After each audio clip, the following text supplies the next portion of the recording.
दो विद्वानों की कहानी। एक समय की बात है।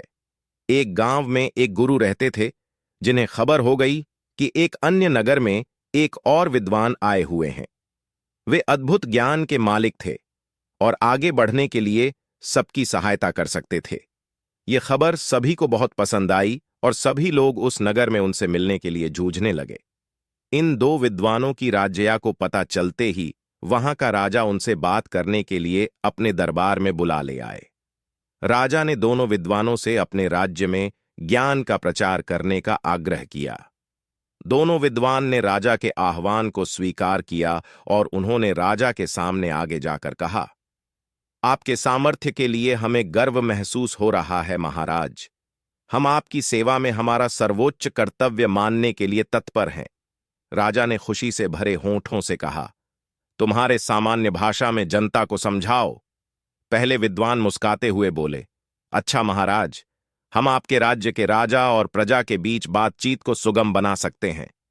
राजा ने आश्चर्यचकित होते हुए कहा, मुझे बिल्कुल आश्चर्य हो रहा है कि तुम कैसे कर सकते हो।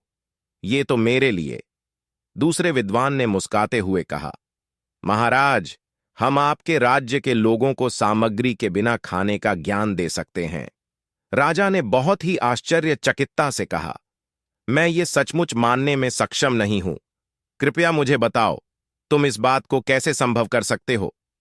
पहले विद्वान ने कहा, महाराज, हम विज्ञान का उपयोग करके एक ऐसा उपकरण बना सकते हैं जिससे हम राजा की मर्यादा के साथ बातचीत कर सकते हैं। यह उपकरण हमारे बहुत सारे प्रयोगों को सुलभ बना सकता है और आपके ग्रामीणों के बीच सामर्थ्य का निर्माण कर सकता है। दूसरे विद्वान ने कहा, महाराज, हम खाना खाने की जरूरत के बिना एक ऐसा प्रयोग बना सकते हैं जिससे खाने की जगह नहीं होती है। यह उपकरण आपके लोगों के लिए आरामदायक और स्वास्थ्यप्रद होगा।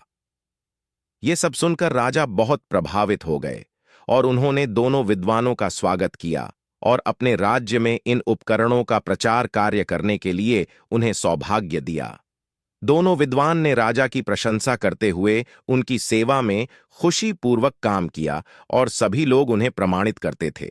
इस कहानी से हमें यह सिखाया जाता है कि समय के साथ ज्ञान विकसित हो रहा है और बहुत से अद्भुत आविष्कार हमारी मदद कर सकते हैं। दो विद्वानों के उदारता, समर्पण और सेवाभाव की मिसाल हमें ये बताती है कि हमें हमारे ज्ञान और कौशल को समाज की सेवा में लगाना चाहिए।